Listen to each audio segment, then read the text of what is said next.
face. Truth don't hide, it just waits for a face, for a face.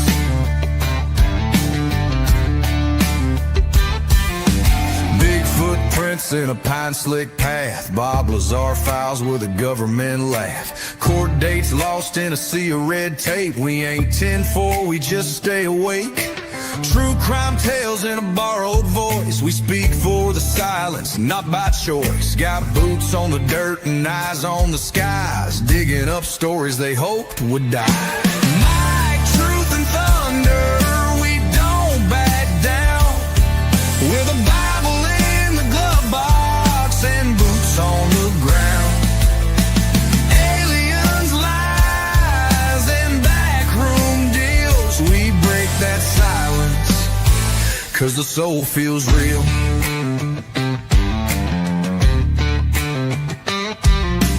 Military broadcast, midnight run, teaching vets how to speak what the war's done. From trigger pulls to microphone stands, from combat zones to healing hands. Public records, missing names, unsealed files, classified games. We chase what's buried, not what trends, and we pray for light at the truth's deep end. Might, truth, and thunder, we don't back down. We're the Bible in the glove box and boots on the ground. Them backroom deals, we break that silence, 'cause the soul feels real.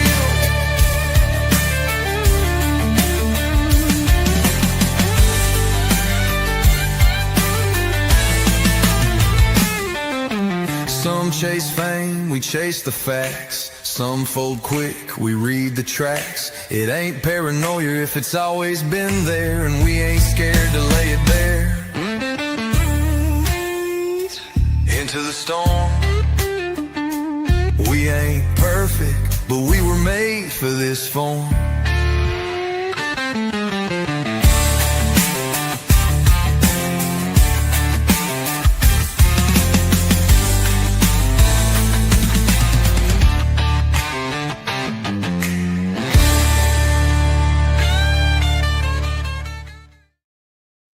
Hello, everybody, and welcome to Into the Weeds podcast. And we're not actually streaming on Military Broadcast Radio at the moment, but we will.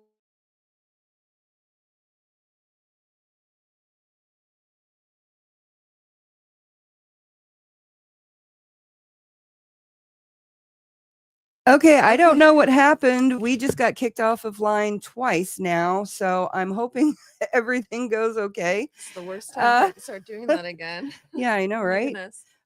Oh, well. Okay, we'll deal with the technology as it comes. But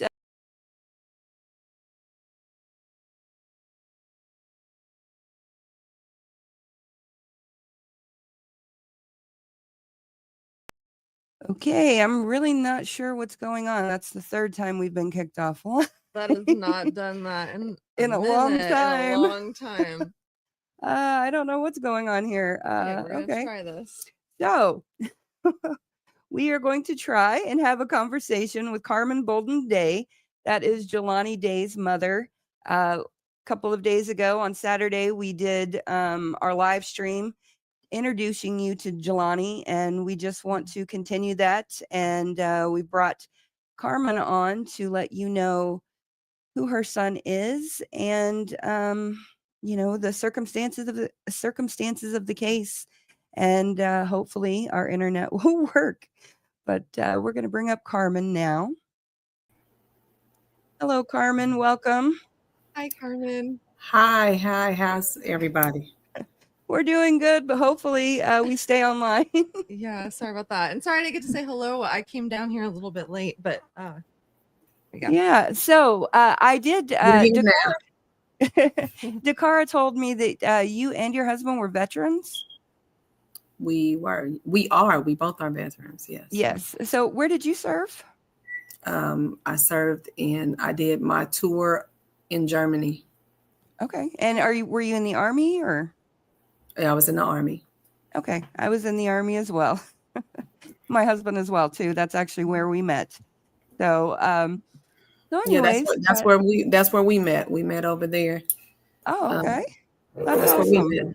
did. That's awesome. Yeah, my husband and I became friends in the Army, and then we realized we couldn't be away from each other and decided to be a couple. So we've been I here think that's how 25 those. years now.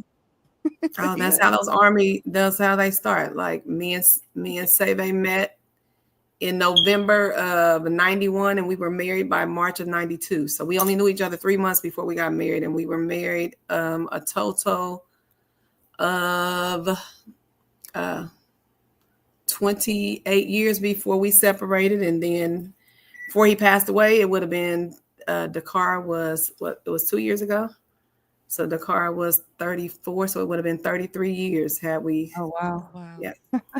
Yeah, my husband and I think we only knew each other for about 5 months altogether before we got married. I think it's something in the water in the Army that makes people do that. I don't know.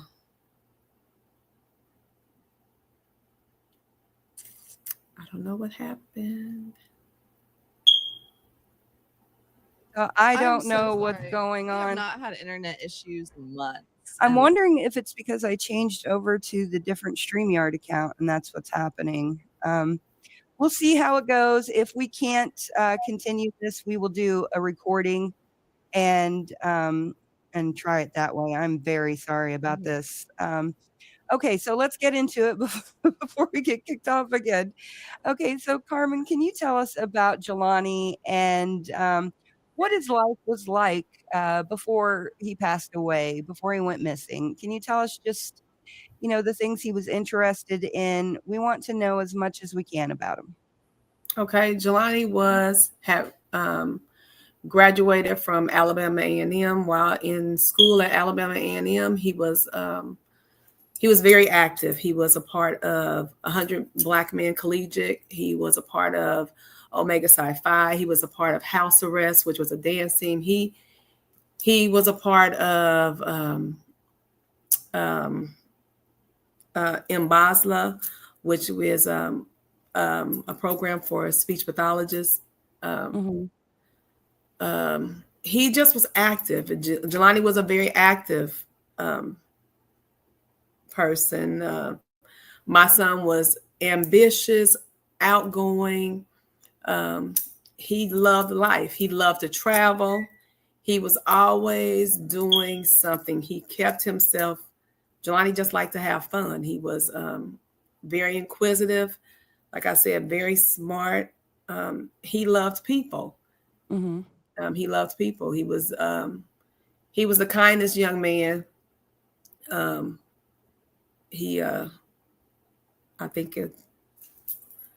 I think they went out again. It's just me. Sorry. It's okay. It was just me, and I was still talking. So I think yeah, they were just keep seeing. I think they were seeing me, and they didn't see you. But Yeah. Jelani was everything. He was my son. That he was the one that talked his mom out of anything. I mean, I could tell him no 50,000 times. Jelani is gonna beg me till I give in. He was the loudest child that I had. He loved to have fun. He is like I have 5 children, and his personality was just. Jelani was just loud. Jelani is not going to let anything. If there was tension, Jelani is the one to come in the room to make sure that the tension does not exist. He's going to talk about the elephant in the room. He's going to make you talk to him. So he was a peacemaker instead of a peacekeeper. Yeah, he could be both. He could be both. Both. Jelani was he was passionate about the people and things that he loved. So my son was he was everything I wanted in a son. I mean, I have 3 of them, and all 3 of them are different. And Jelani was a mixture of his oldest brother, of his 2 older brothers. I always said that about him. DeAndre is his own person. Seve is his own person. But I seen Jelani, he had a mixture of both his older brothers in him. Plus he had his own identity. Jelani would tell you he was a team of me, and you know, Jelani was proud of himself, you know. Yeah. And he was encouraging. Jelani was always encouraging, and he was protective of me and his sisters, his dad, his brothers. That's just Jelani. Mm-hmm. Okay. Yeah, I mean, I kind of feel like I know him because I listened to you as I was, cleaning and stuff, getting ready for the day when all of this happened. I actually followed Jelani's story from the beginning because we live in Missouri, and then I was also married on the Illinois River, and so I think it kind of grabbed my attention. Stuck out to you. Yeah, and so I was following this from the beginning, and he tugged at my heartstrings immediately. You know, whenever you talk about Jelani, you're talking about a man who really seemed like an amazing ray of light and inspiration, honestly. Absolutely. He was. And I wanted to convey that because at the time when everything was happening with him, I needed everybody to feel what I was feeling. I needed you to know that he was so important that I needed you to help me. You know, I wasn't getting the help. So I needed you to know that this is in real life. This is in real time. This young man really means something to me, and I wanted him to mean something to you.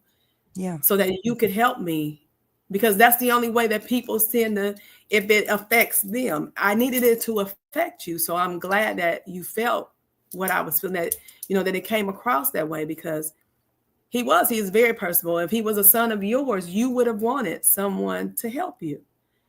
Yeah. And that's, Jelani was just it. I mean, not that anybody wouldn't want their kids, you know, for you to help their kids, but. No, I get it. Yeah. No, I get it. But you really have done a great job of communicating that. I feel like whenever you talk about him, I can literally see him, you know, smiling and engaging the way that he did. You know, I didn't know him, but I sure would have loved to have known him. And a lot of times when something.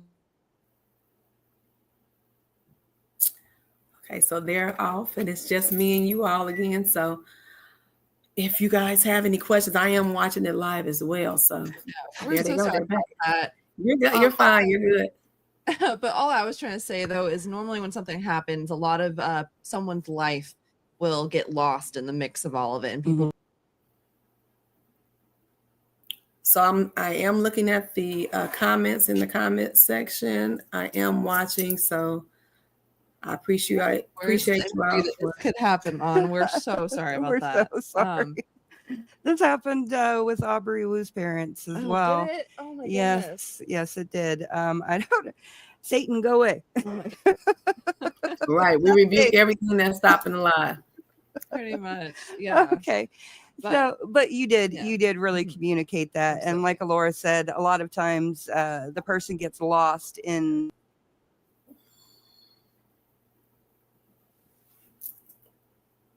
Okay, they popped off again. So like I said, I am reading the comments in the live. I see you, Paul. Thank you, Relax Wellness Beauty.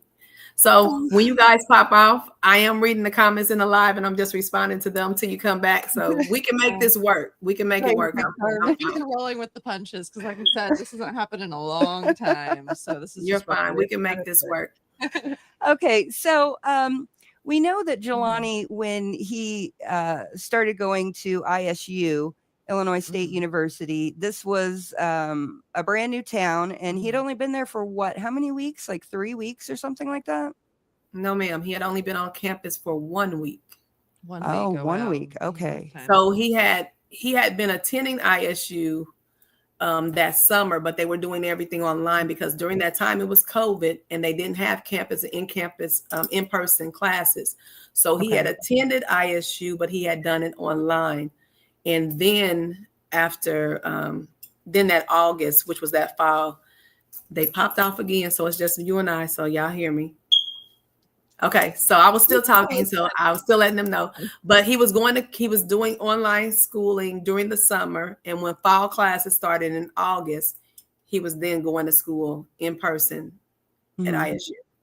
So he had only been on campus for 1 week. Okay. Wow. So Thank you, Joy. I'm trying. I'm gonna work with them. They keep going in and out, but it's okay. It's okay. I'm so sorry. Oh my gosh. Okay. I don't know how this is gonna work, but Hey, okay. so you're fine. You're fine. If we go in and out, we just come back. I mean, Okay. it is what it is. Okay. I'm not bothered by it. You guys are fine. Okay, good. We just want to make sure that Jelani's story is out, and that's the most important part out Yeah, of the that's whole the most important part of Yes. this. Okay. So they're out again. Maybe it does have to be recorded. I don't know. But He's there for a week, and he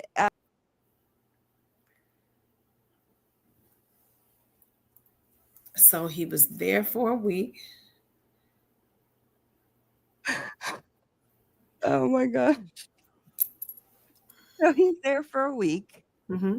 and he does not know anybody, right? Because he was taking summer classes. So were those people in his summer classes there during his graduate program when he gets on Yes, campus? from what I understand, the same people that he was in the summer classes with were in the classes that he was taking when he was there in the fall. So he didn't know some of them because he had met them during the summer classes online. Mm-hmm. Okay, so but he didn't have any like real formed friendships yet on campus. I think that no. I think that with some of the because the class was Jelani was the only male in the class. So with some of the females in the class, he like did projects with, so he knew them through through the correspondence online, chatting or emailing each other or whatever. So he did do that. That's how he formed these friendships with these young ladies, so to say, quote, I'm saying friendships in quotes because, Yeah.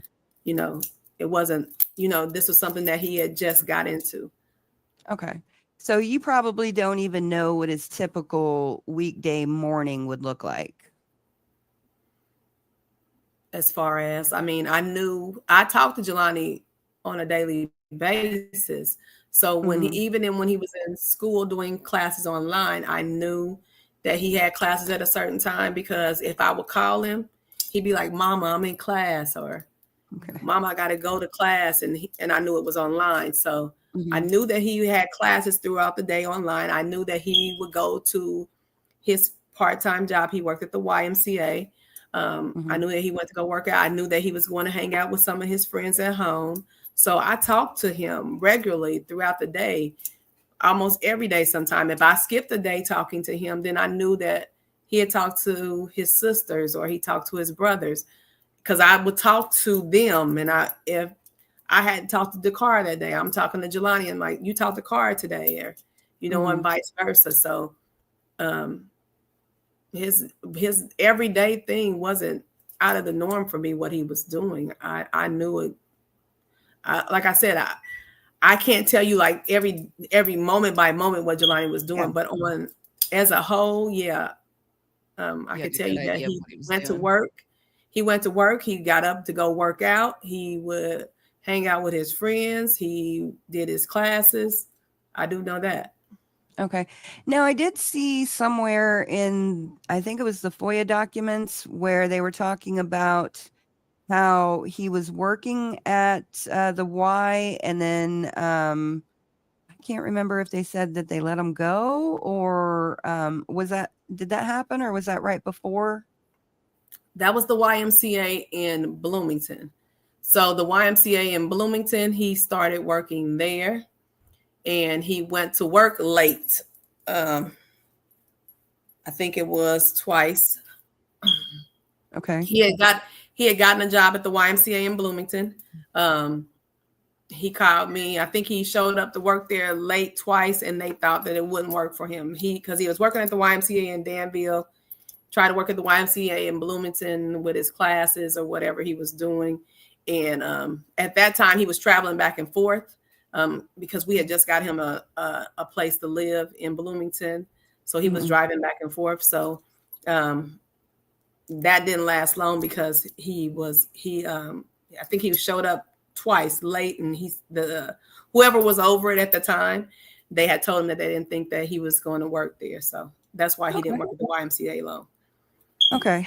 So now I remember hearing something about him getting a loan and then paying his rent, buying scrubs, and then so how much was that loan for? Did he have like a lot of cash?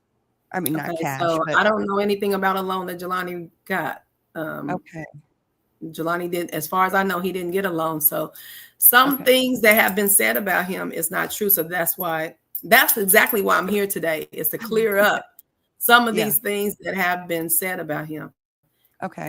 There's never been any documentation or any paperwork that anybody has shown me or that I have seen that Jelani got a loan.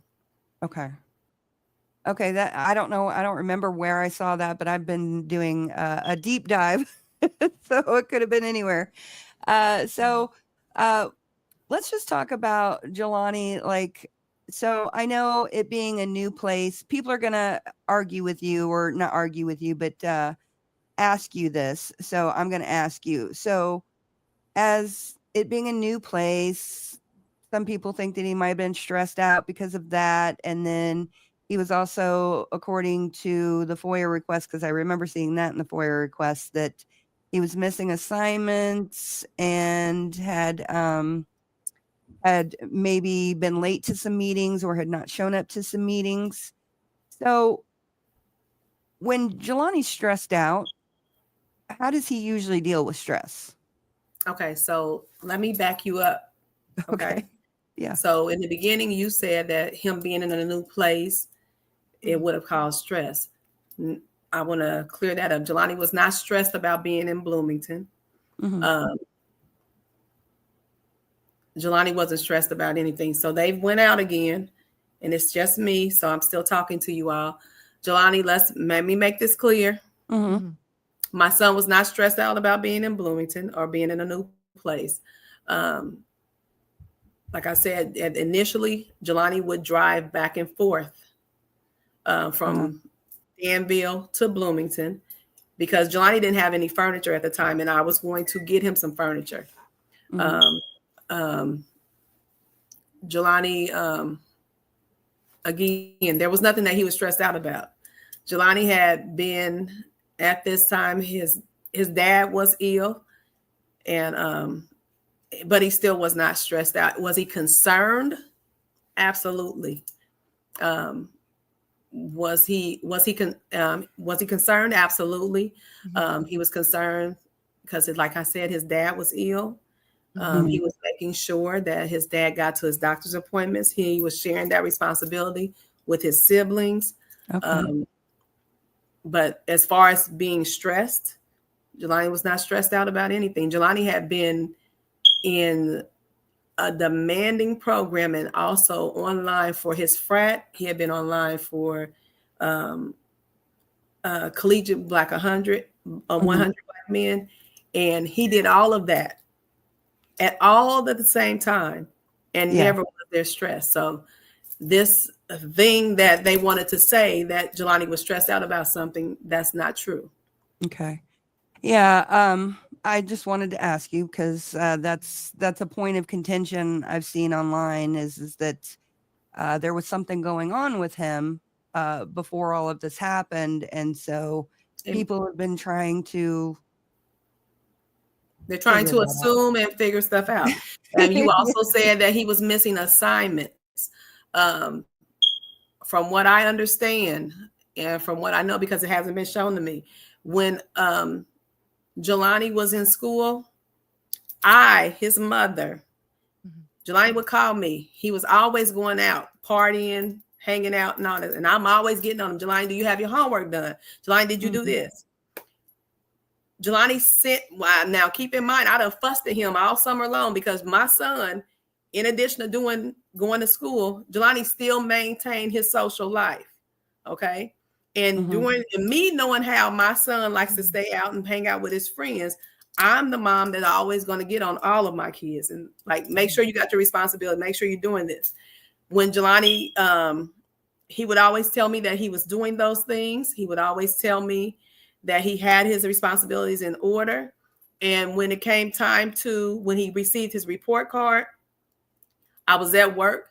Jelani sent me a picture of his report card from the summer when all that fussing I had done, where he showed me all A's and 1B. Okay. So again, when they talk about him missing assignments, my son was still maintaining his GPA of 3.8 or somewhere up there between 3.8 and 4.0.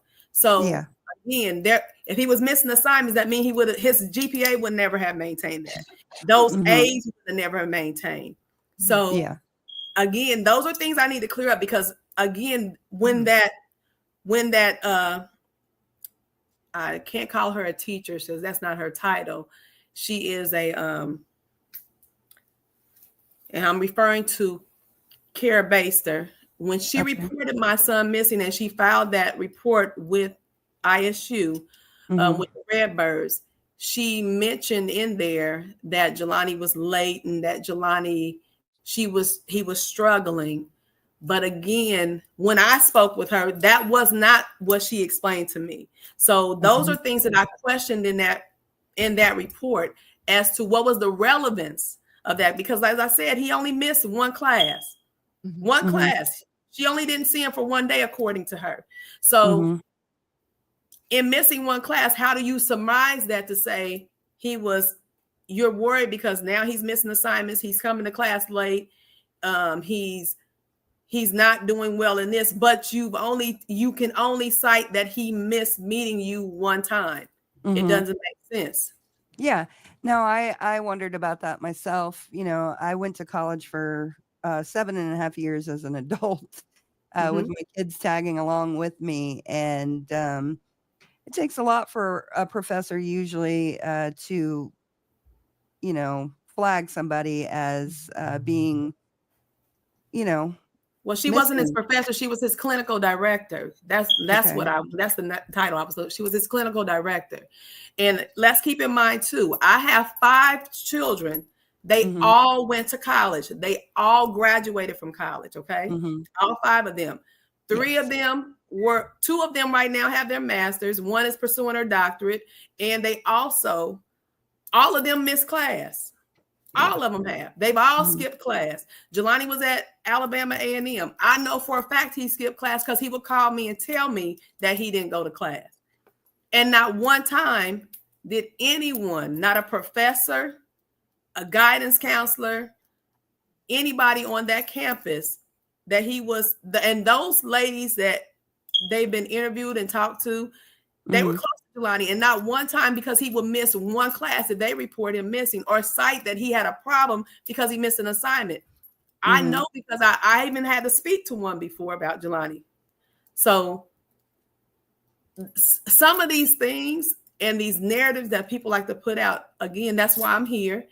And that's what I want to clear up, because I want you all to know that Jelani's story is not, that doesn't make sense. What she was saying about him to what the police have tried to put up, none of it, that does not make sense. And if you were smart enough to listen and you're smart enough to pay attention, you will know that it doesn't make sense.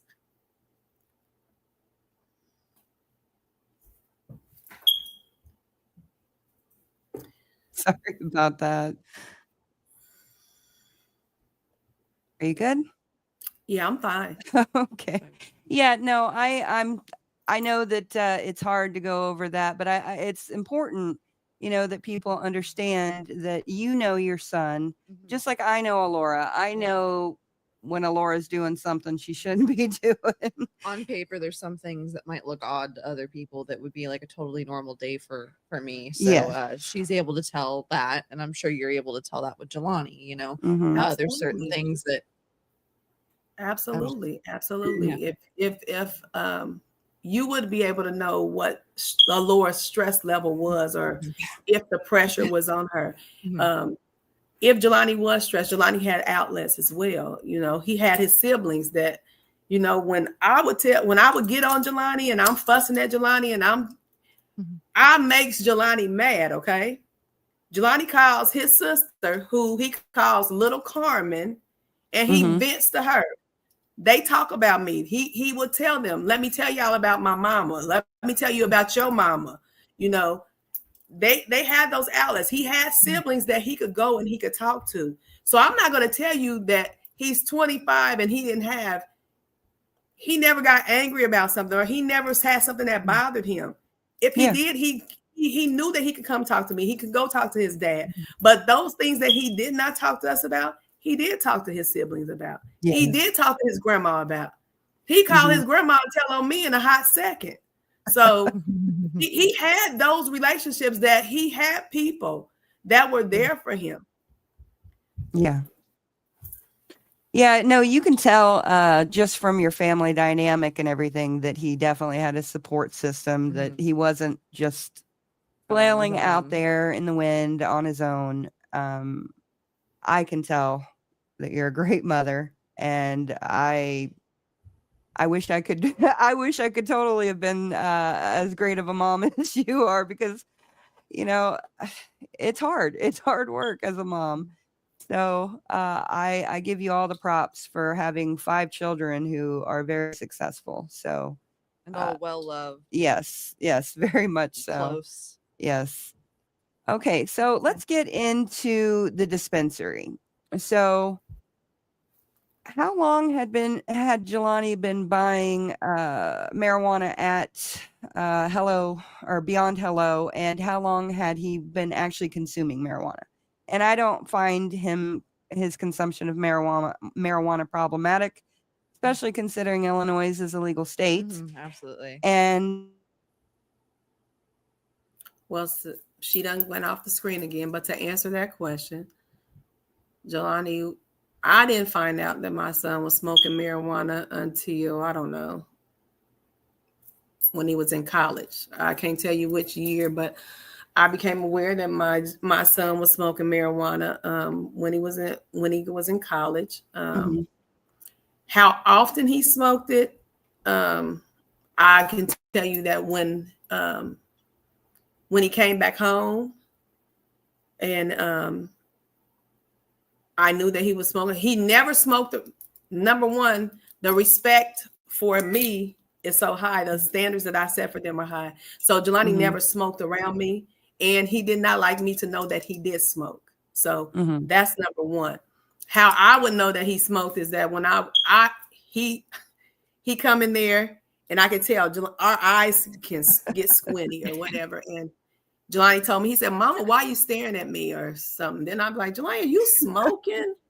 You know, and then I would have my little fuss and spell at him about that. But to tell you how long he had been smoking, I don't know how long he had been smoking. I do know that he smoked marijuana. I know that he smoked weed. How long he had been buying it, I couldn't tell you how long he had been buying it, but I was aware that he had been buying it. Is not something that I was totally in approval of. But however, as his mom, you know, my son was of age that he could buy it.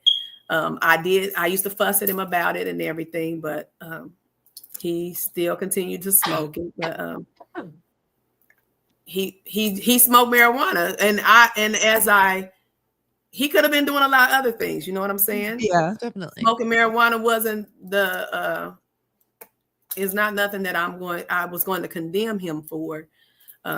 It wasn't something that I totally approved, but that's what he did.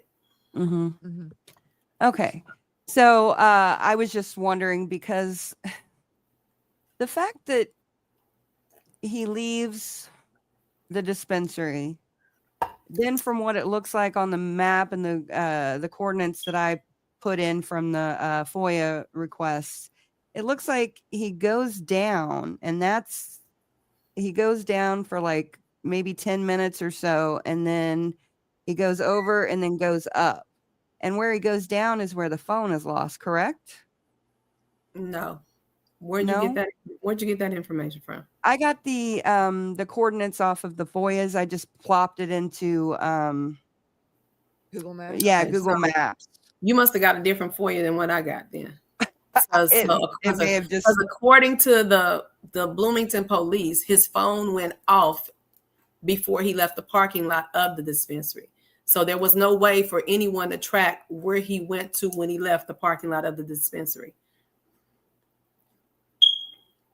So I'm not for sure. I know that were you able to hear what I said?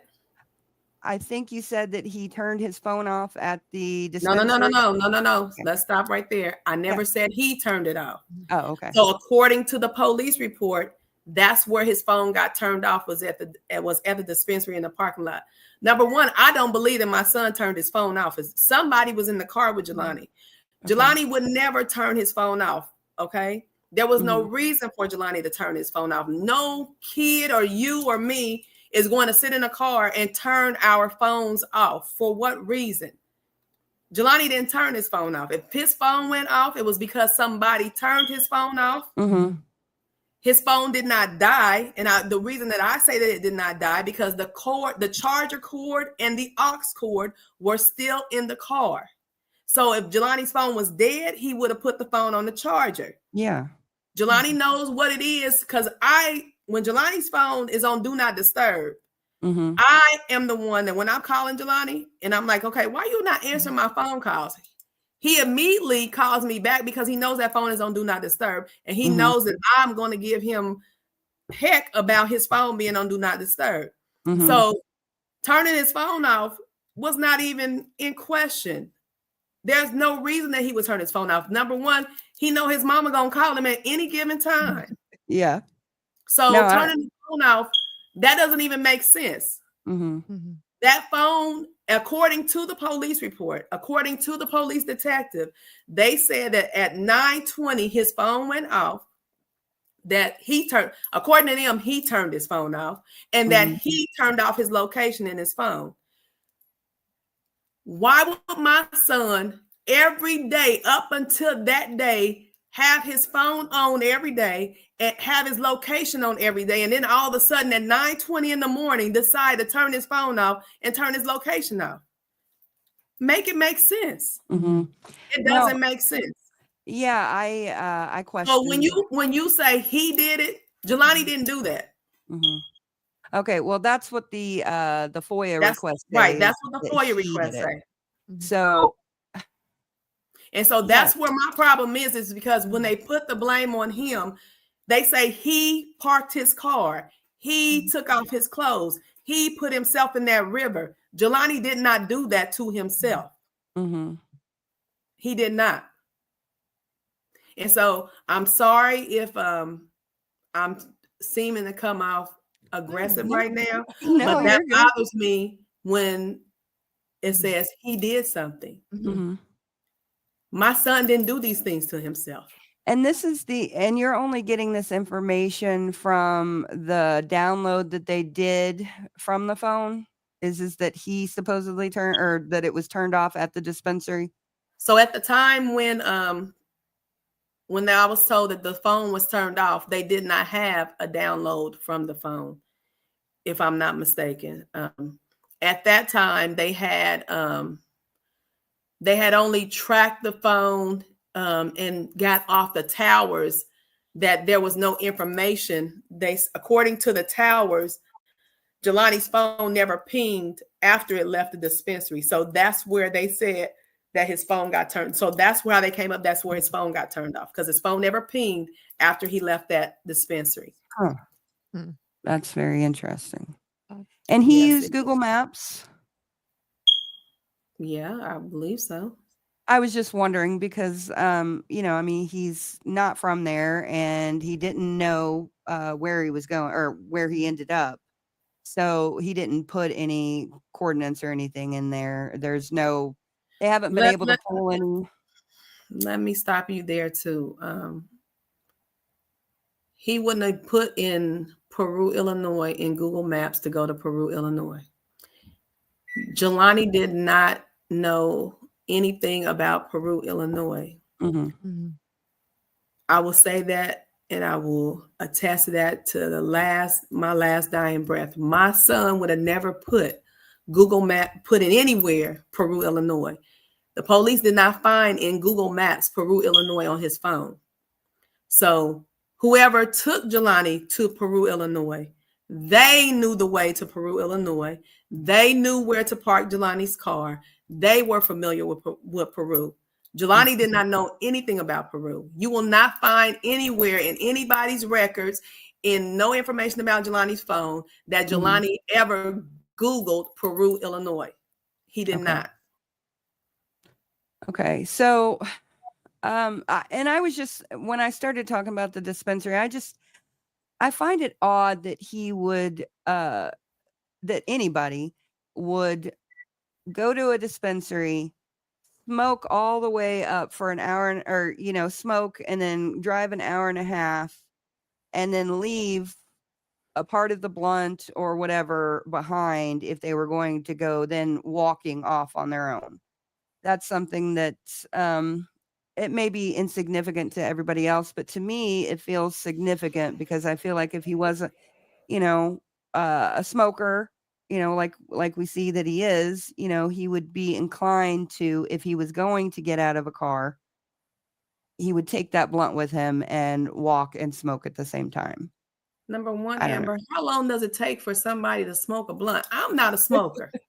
Yeah. So No, if Peru, Illinois, if Peru is 63 miles from Bloomington, it don't take you an hour to smoke a blunt. Yeah, no, I know that. And so I was wondering why it would take him.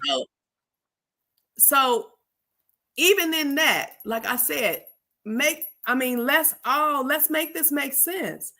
Yeah. He bought the blunt. The blunt there was still a half of a blunt in the car. The police tell you that in the report. A half of a blunt is in the car. So the thing of it is, whoever, if they found Jelani's DNA on the blunt, which they say that they did, and he didn't smoke all of it, which we know that he didn't because they have it. What you're saying, what you just said, again, it does not make sense.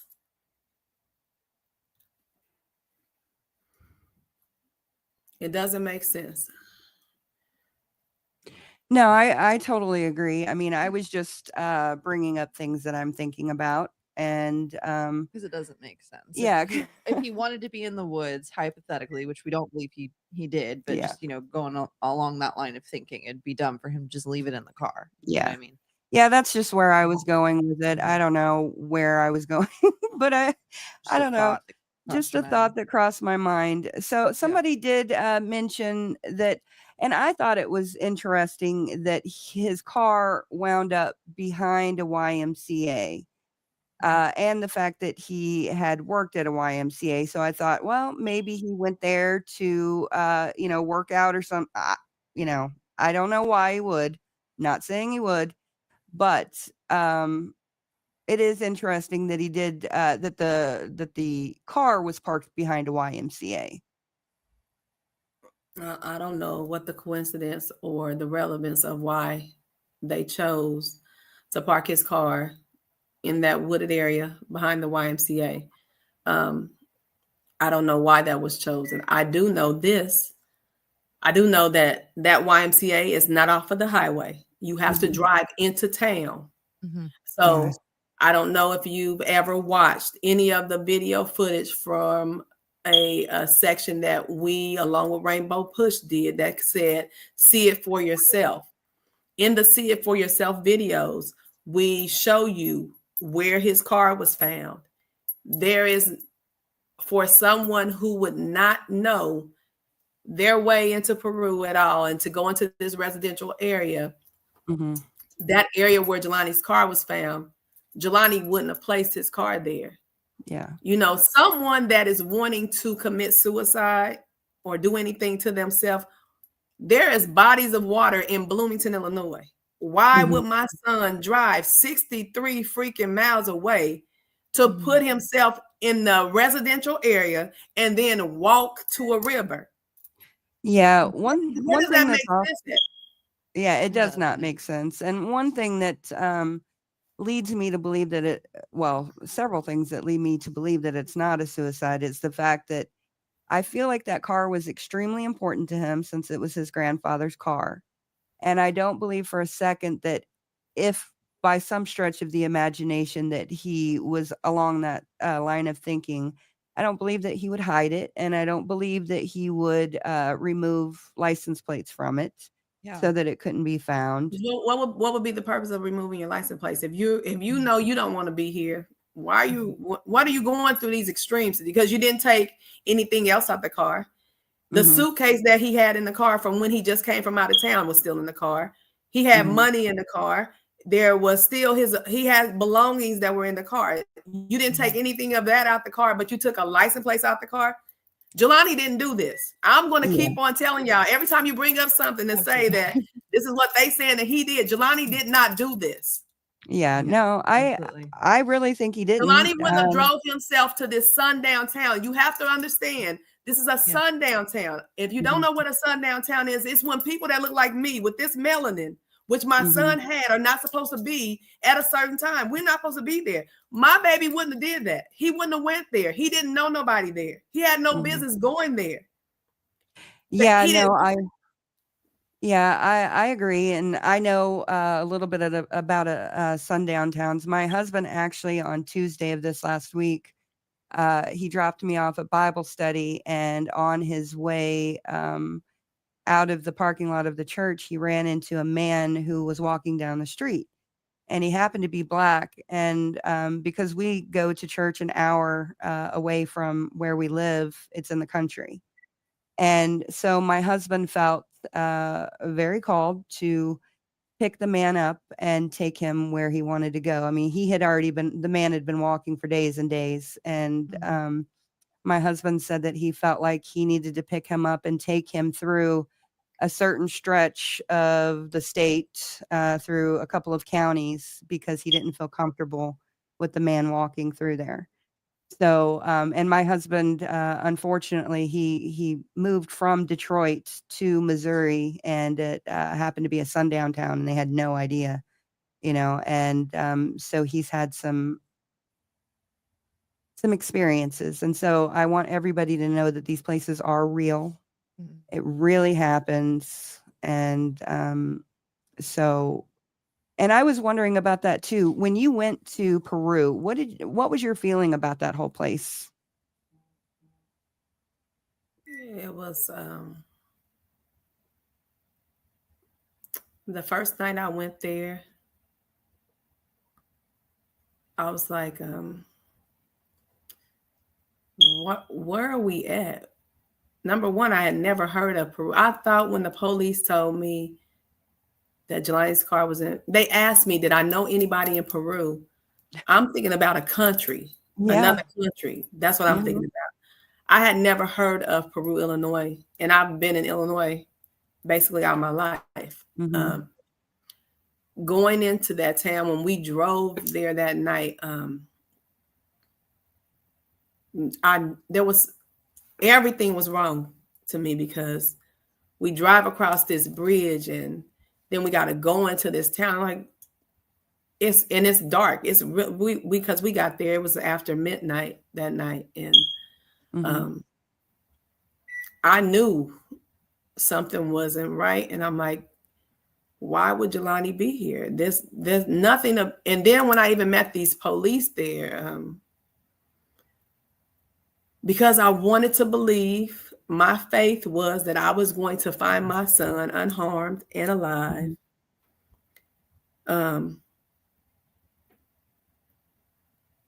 All I know is that my thoughts were everywhere. I just wanted Jelani. When I got there, I seen his car. My only questions were, did you see blood? Did you see Jelani? Did they see anything? Did they find anything? All I want to know is where my son was. Yeah. No, I can't even imagine. So when we got there that night, it was only the detective from Bloomington and a detective from Peru, and a police officer from Peru was out there. That's it. That's all that was there. Okay. To tell you what I thought, my mind was everywhere that night. Mm-hmm. Everywhere. All I wanted was Jelani. That's all. Yeah, no, I can't even imagine. So where was his phone found in relation to his car, and where was his wallet, lanyard, and clothes found? Because it seems like there's a lot of misinformation on all of that. Okay, so his phone wasn't found until November of 2021. It was found on the side of a highway. Okay. Side of the highway. Some gentleman. I didn't find out about his phone. My kids woke me up. It was on social media. That's how we found out about his phone. The police never told me that they located his phone. But I learned that it was found on the side of the highway by a man he was tying a mattress. He told me on the back of a truck, but the pictures that I seen is not a truck. I think it was a van. And he just so happened to look over and he seen this phone. He said that the screen was cracked. And so he took it to a Walmart in Bloomington, and sold it at a kiosk for $80. Yeah. So that's where the phone was found. The lanyard was found, I believe, a mile from where the body was found. The wallet was found in the front yard, about 2 miles away from where the car was found. The clothing was found a mile up the river from where the body was found. I just told you where the lanyard was found. So, but the clothing wasn't found so the body was found on September 4th. And the clothing was not found until September 21st, because they called me on the 22nd. Really? So the clothing was not found. They found the body. And I guess after they found the body, they was like, well, the hell with this. We don't got to search nowhere else. So they, according to them, they did not go search a mile up the river from where the body was found. What? That's what they said. So the clothing was not found until September 21st. Let's be very clear about all of this. And the clothing was found by the two white girls, or they thought they were helping me. They said that they see me on TV, or they've been reading the story and they wanted to go walk their dog. So they went to Peru to walk their dog and to see how they could help me. Again, a lot of stuff just doesn't make sense to me, but I can only go by what has been told to me. I eventually, I think it was last year, I found these two girls. I had them take me to the area where they found the clothing, and that doesn't even make sense to me. It doesn't make sense to me how they got to where they got. They said that they got there because they read and they got the coordinates off of a newspaper article that said it was by that bridge and off of 251. But they ended up going to a ADM and talking to a security guard, and this person told them that, oh, the police didn't search up there. Now, according to them, this person also participated in the initial searches for Jelani, that when the body was found on the 4th. So this person could tell them where the police hadn't searched, which is absolutely crazy to me. But this is their story, and this is the one I'm telling, okay? And but when I went there, when they showed me, nothing makes sense. It does not make sense. I don't know. It just doesn't make sense to me. Yeah. No, I can imagine. So And according to them, the clothes were tucked in the rocks. What? How did you know? They wasn't on the side of the bank. They were tucked and hid into the crevices of the rocks. You heard me correctly. The socks, the shorts, and Jelani's shoes were found, they said, right there on the bank. So when they went, because when I went, the water had risen. Okay. But when they said they found this clothing, and when we went there, when they went there to show me where they found it, they told me that the water had receded out and that his shoes were just sitting there.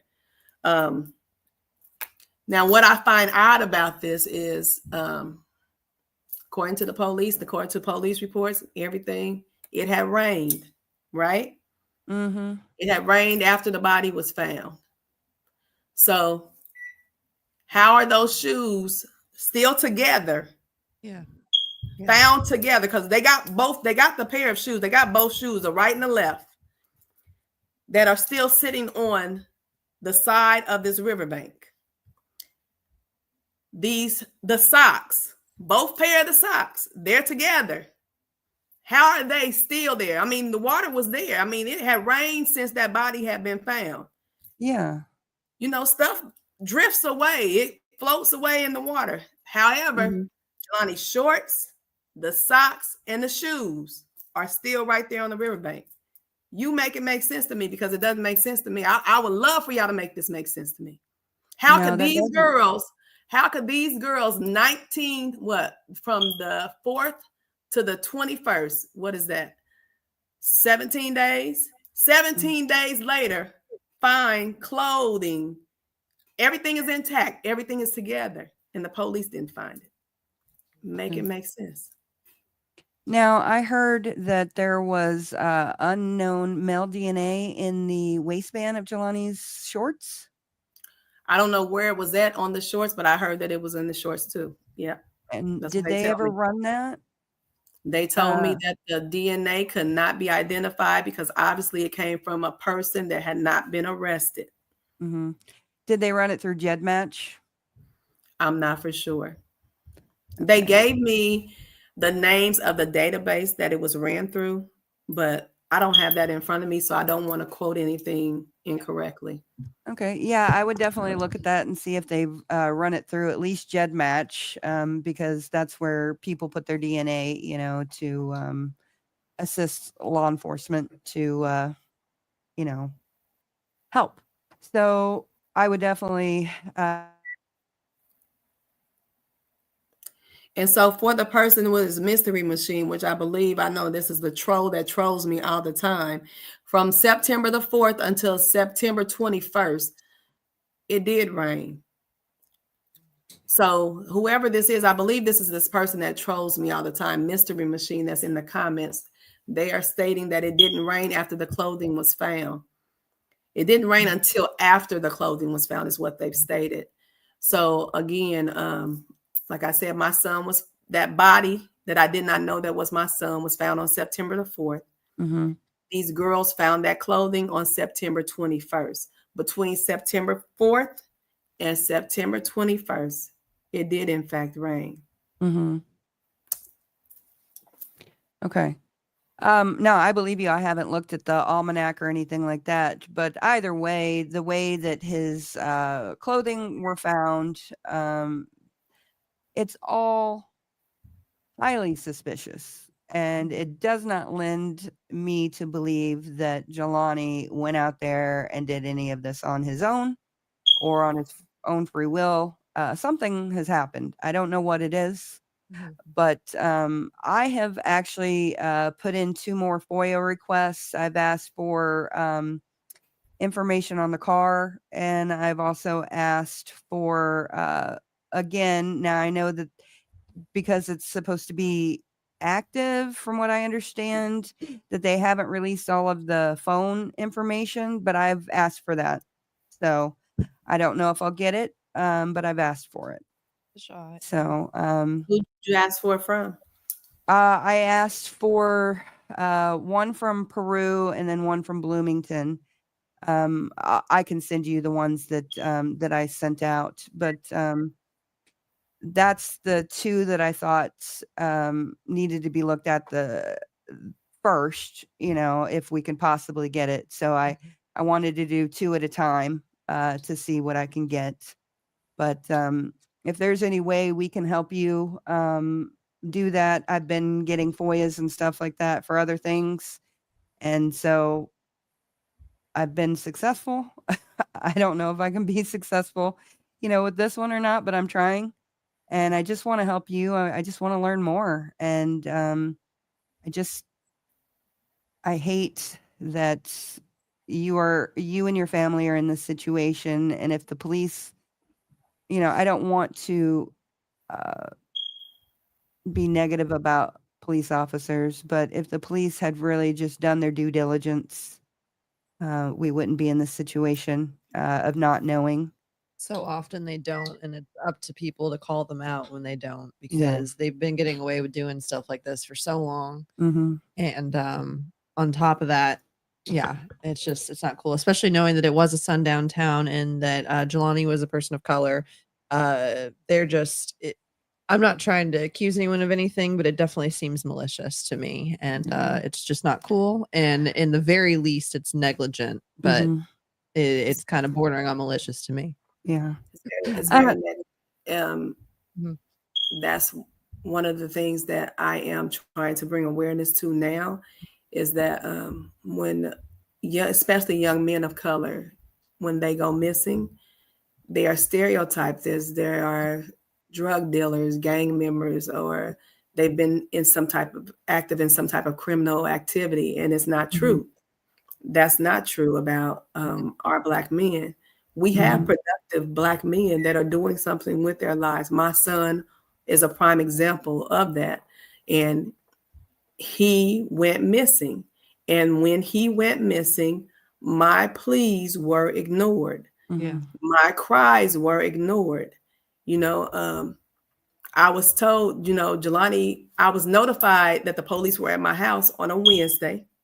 On that Thursday, I was at the school meeting with Kara, who I thought was, at this time, if I could go back, there's a lot of things that I would do different. There's a lot of questions that I would have asked. There's a lot of people that I would have made sure that we focused on right there and then in that moment. But at that time, the only thing that I was concerned about and worried about was looking for and finding Jelani. So on that, like I said, on that Wednesday, I was notified that something was wrong.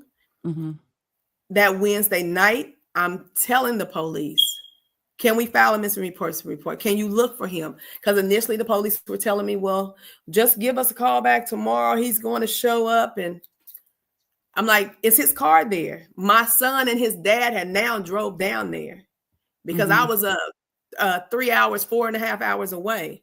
And so they're 45 minutes away. So they've drove down to Bloomington. I'm on the phone with my son and the police. They finally get into Jelani's apartment. They said they see nothing out of the ordinary. Again, nobody knew what to look for. Had I been there, had I been thinking, maybe I would have seen something. Again, now I was just being told, if Carmen, if he's not going to hurt himself, if you don't believe that he's going to do this to himself, we can't do this. Give us another 72 hours. I can't give you 72 hours because I know my son will be answering his phone. I know that he will be texting me back. I know this about Jelani. Jelani has never, ever went.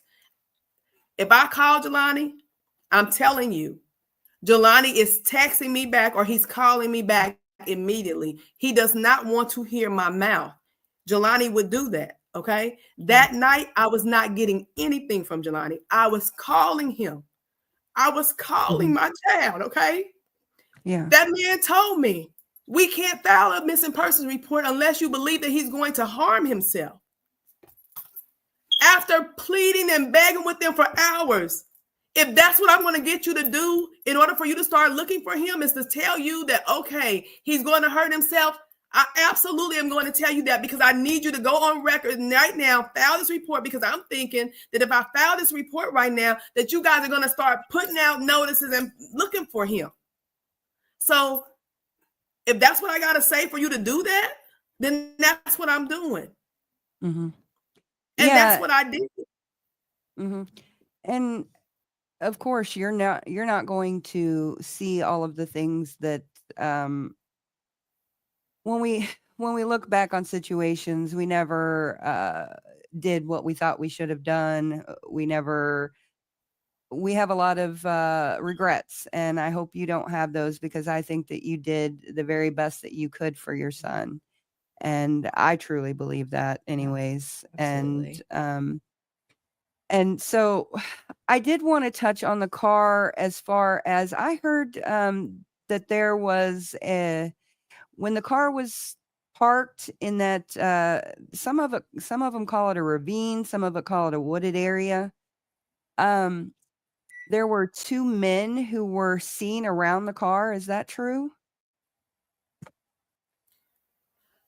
There's a troll that's telling everybody that Jelani met up with some 2 black boys. Oh, I didn't hear that. Well, that's in the comments, and that's been on these pages that I try to stay off of. Yeah, I don't blame you. As far as I know, the police have never told me about them knowing about anybody around Jelani's car. According to the police, they don't know nothing. Okay. According to the police, every lead that somebody has given them, when they seen Jelani's car parked at the gas station in Peru, when they seen Jelani's car speeding through the street, when they seen Jelani's car in Peru, according to the police, none of that, they went back and asked whomever or talked to whomever, and it led to nowhere. That's what the police have been told. That's what I've been told by the police. So I don't have any information about 2 men around Jelani's car.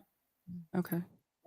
I don't know. I haven't seen that in a police report. If you see it in a police report, point it out to me. Yeah, I'll definitely send it to you. Then I can do further. These are things that I'm looking at too, but I haven't seen that. Okay. Yeah, no, and you're just one person, and I remember seeing it somewhere. I can't remember where I saw it, that there were 2 men seen around his car.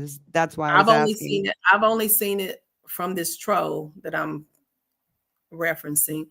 Also, I listened to the end of your live on Saturday, where you had said something, and you were reading the police reports, and you talked about how the police reports were saying the same thing.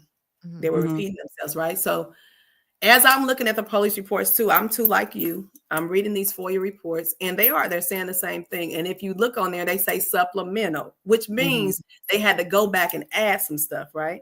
Yeah. So let me tell you, when they identified that body as my son on September 23rd of 2021, Police Chief Sarah Raymond, she wasn't the police chief at the time, but she came to me because I was very upset, because number one, they had not done anything to help me in those from August 25th, when I reported Jelani missing, to that September 23rd, okay? Which is was about a month. Okay, I was almost into a month. I had went to Dollar General, sat in there and watched the videos. I found my son's car. The PI that I hired at the time had went to State Farm and got the video from them and saw Jelani's car. And the police didn't do none of that. I paid somebody to do that, or I did it. Okay, my kids had went to the neighborhoods and knocked on doors to see if they can get ring camera footage, because none of this had been done by the Peru police, the LaSalle police, LaSalle Sheriff's Office. None of them, the state police, none of them had done this.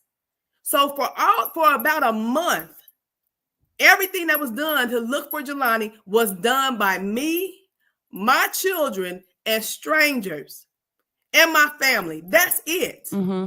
So when it comes to September 23rd, when they want to identify this body and tell me that it's my child, and then tell me, Carmen, we're going to start over tomorrow, which is the 24th, as if it was day one. Keep in mind, all these days have passed. Yeah. All these days have passed. Mm-hmm. My son was not looked for. Evidence wasn't collected.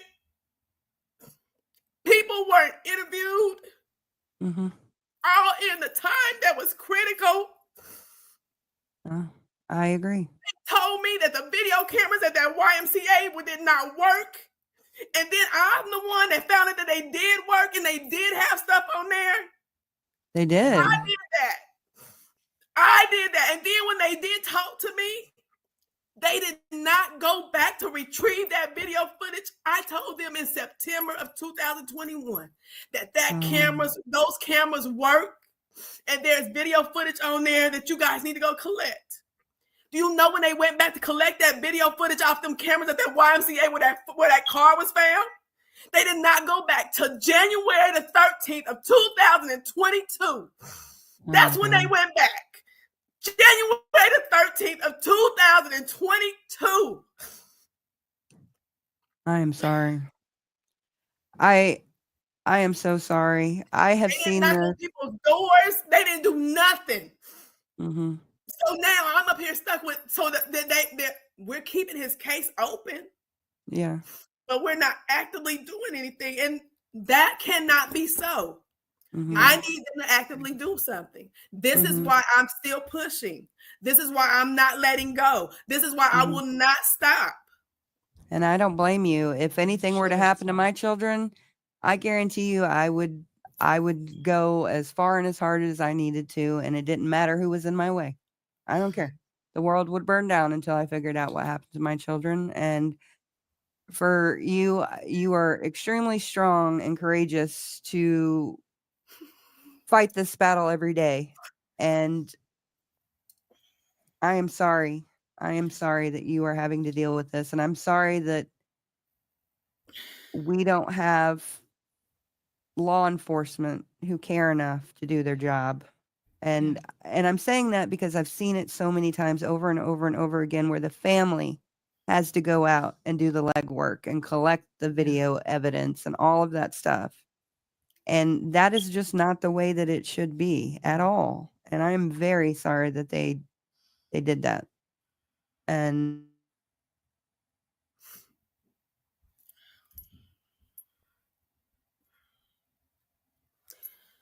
okay.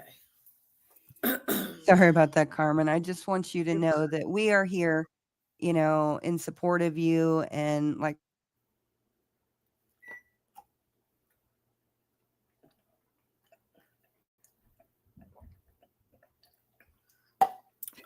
I said, I've already done some FOIAs, and I'm really wanting to dig into this. I really genuinely care about Jelani and justice for him. I want to know what happened to him. And so I'm going to try my hardest to help you. And, I'm just a small person, but, we have a lot of listeners on MBR, on Military Broadcast Radio, which this will be playing on Saturday on MBR. And I hope that some of you veterans out there who are listening, you have a veteran in front of you who needs your help. And we're calling you to action. Absolutely. And so I ask that. One of the ways that you guys can help me right now is we've got a postcard campaign that we have initiated.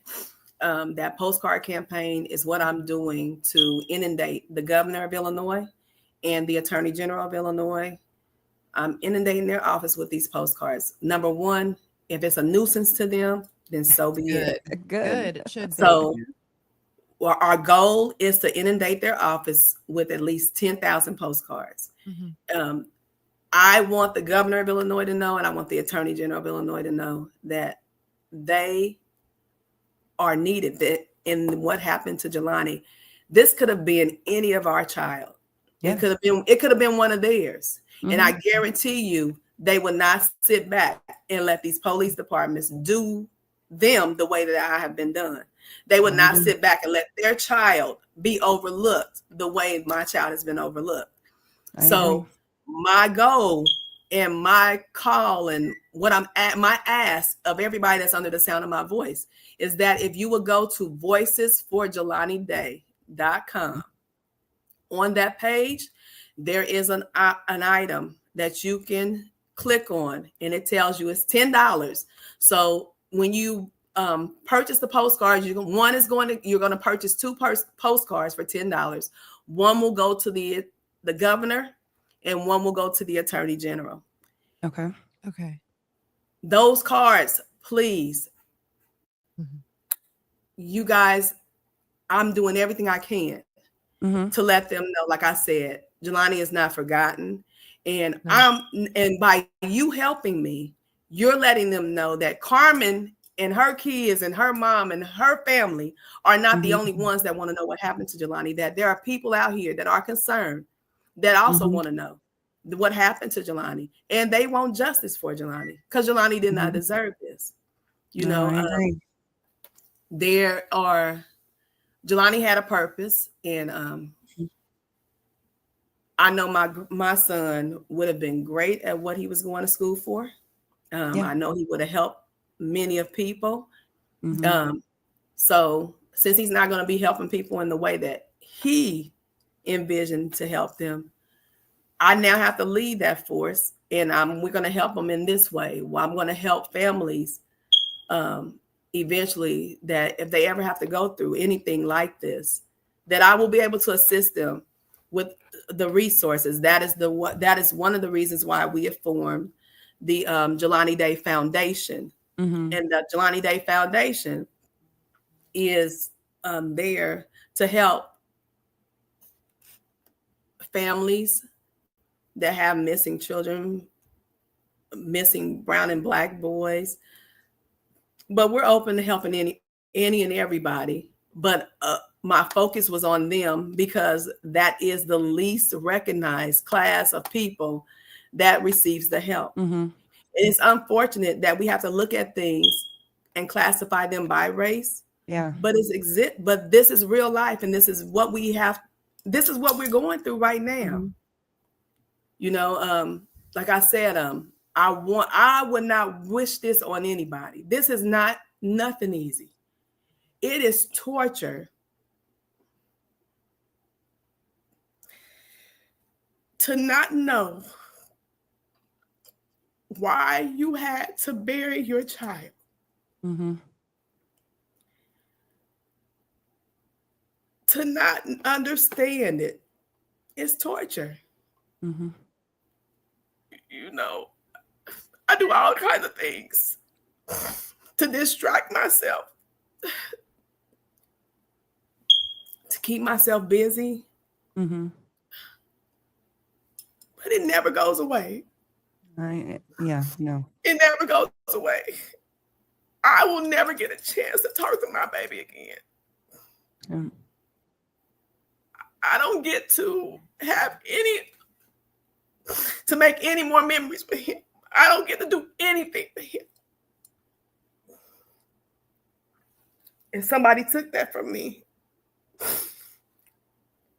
They took that from me, and so I don't want for another family to have to go through this. I want to be able to provide resources, to be a connection for media help, to provide assistance to them if they need it, because me and my children, my family, we weren't afforded that. Jelani wasn't afforded that. So I want to make an impact. I want Jelani's name to be to missing people what Susan B. Coleman's name is to cancer, to breast cancer. I do. I want when you hear about missing people, I want Jelani Day to make a difference in that. And so that's my goal. And at the same time of me making a difference, I still need to find out what happened to him. Yeah, absolutely. We won't let him be forgotten. And I know that as years go on, a lot of times coverage will slow down, but it's just so important that we all take part in trying to keep this in the public eye. This is just yeah, and everybody, somebody had a good idea, reach out to the Walshes, John Walsh and his son, I mean, get it on a bigger platform, and maybe people will start doing something about it. Unfortunately, you have to have mainstream media so sick, paying attention and right there with you for anything to get done. And so we're sorry that you're in this situation, but I love the fact that you are helping other people. That is a huge win for the world. And I think that Jelani would be extremely proud of you. And so we're here to offer our, assistance. And anytime you want to come on, usually we don't have bad internet. Sorry. Sorry. But anytime you want to, tell anybody anything or anything, you are more than welcome to come. And like I told Dakara, I see Jelani. Also, we are also endeavoring to have our third annual all-white fundraising gala. I was just talking since you guys went off. No, you're good. I see Jelani as, like one of my kids that I used to teach in school, in Sunday school, Well, Jelani went to Sunday school and he was active in church. He sung in the choir. He participated in church. He was very active in church. So yeah, even at his good age of 25, the Bible says you raise up a child in the way that they should go, and when they grow old, it shall not depart from them. And my kids were raised in church. Mine were too. They knew right from wrong. Yeah. And I thank God for prior to this happening to Jelani, the past couple of years, he had been really, really seeking God. And he had been really changing a lot of things that he was doing. Like I said, by no way have I ever presented any of my children as perfect, but they're perfect to me. You know what I'm saying? Yeah. They all make mistakes. They just do normal human stuff. Yeah. I had to get on them about different things, but I have no bad children. My kids, I'm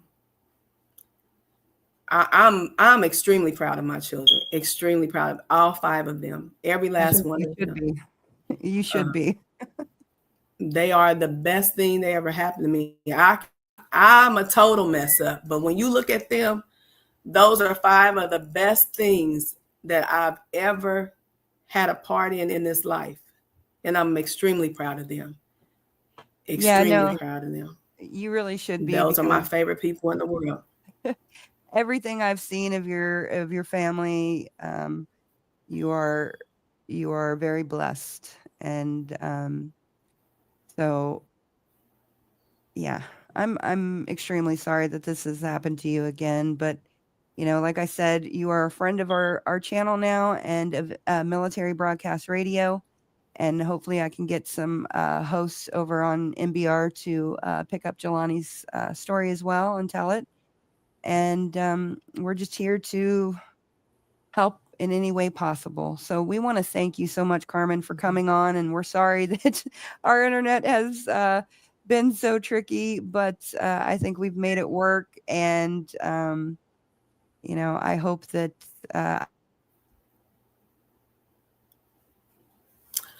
I want to thank y'all for having me. I just want to say, you guys went off. So I was trying to talk again while you weren't on there. But I just want to say before we let it go, before you let me go, that we are endeavoring to have our 3rd annual all-white fundraising gala for the Jelani Day Foundation. And it will be held in Broadview, Illinois on Saturday, August 23rd. The tickets are available on Eventbrite. We do have sponsorship levels or tiers.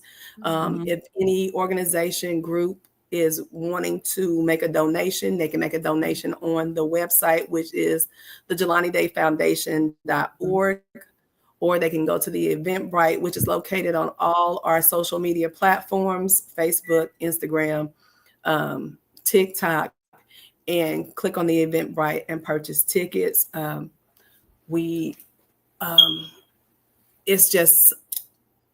It's been a challenge to do all of this at the same time. Like I said, I went from looking for my child to burying him and to now finding out what happened to him. And at the same time, trying to do things to make a difference. So it's been a lot, and it is overwhelming a lot.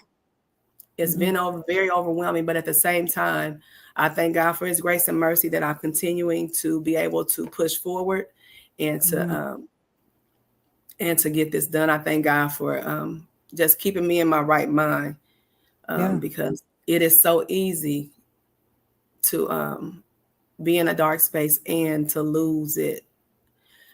And I've been there a couple of times, but it's the grace of God that pulls me from those places. So I'm thankful. So I just want you all to continue to pray for me and my family. We will. If you can support us by purchasing the postcards or making a donation, or even I will be more than happy to see everyone show up for the gala again, which is going to be held on Saturday, August 23rd. In Broadview, Illinois, in the Chicago area at the Red Door Meeting Place. I'll be happy to see you. Please come out, support the foundation, support our cause. I appreciate it. Well, you will see us in August, or at least me. I don't know if Laura will tag along, but my husband and I will definitely try. Well, I thank you for that. I appreciate it. And I hope that people that are listening and watching, that they're able to attend as well. We want to pack the place. We want to raise the money for the foundation. We want the foundation to grow. We want to make a difference. We want to make sure that we are able to be a support and a resource to families. I do want to also say that we have been successful in giving out scholarships. So far, the goal is to give out scholarships to the schools that Jelani has attended, which is the high school, Danville High School, ISU, and Alabama A&M. So far, we've been able to give out, we've done it, I think this is our third year we've gave out scholarships at Danville High School. We haven't done ISU or Alabama A&M yet, but that is, hopefully this year we'll be able to present those scholarships to deserving students at those universities as well. So that's awesome. Great. We want to make sure that Jelani is remembered. Like I said, I just want to make a difference. I want to make a difference in the honor of my son. Yes. No, and you are doing an extremely great job at that. You have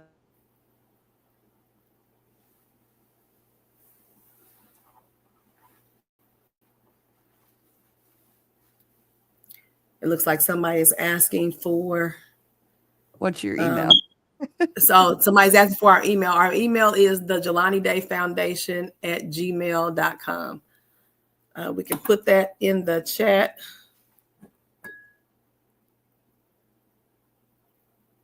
Okay. So Carmen, I think we're going to wrap it up. Okay. That is still bugging out.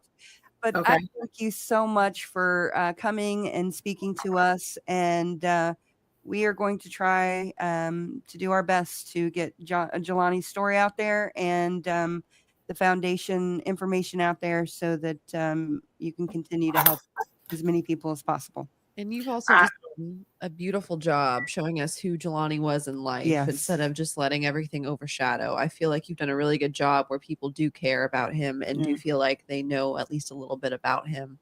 And I know that he's smiling down on you. Yeah. Very, very proud of you. Well, thank you, Alaira. I appreciate that. I appreciate that. One of my things is that if I could never do nothing right, I get them 5 right. And that's so I want to do right by you. Well, I think you've already done a really great job at that. So we wish you the best with everything in the foundation and everything, but we're going to continue to work with you to try and figure out what's going on. Like I said, I've got those FOIA requests out, and I'll be sending some more. So hopefully postcards too. Yes, we'll definitely be doing the postcards too as well. So thank Well, you, I appreciate Carmen. you. Thank you for your time, and don't worry about the internet. The message, hopefully the message has been conveyed. I need help. So that's the I message. think it has too. Absolutely. Thank you so much, Carmen, and have a very blessed night. Hey, you too. Thank you. Bye. Bye-bye. Okay, thank you everybody for watching. I know this was an impromptu live. I thought we were going to do a recording, but it is what it is, and we rolled with the punches, and the internet bugged out, but we're okay. So thank you everybody for all of your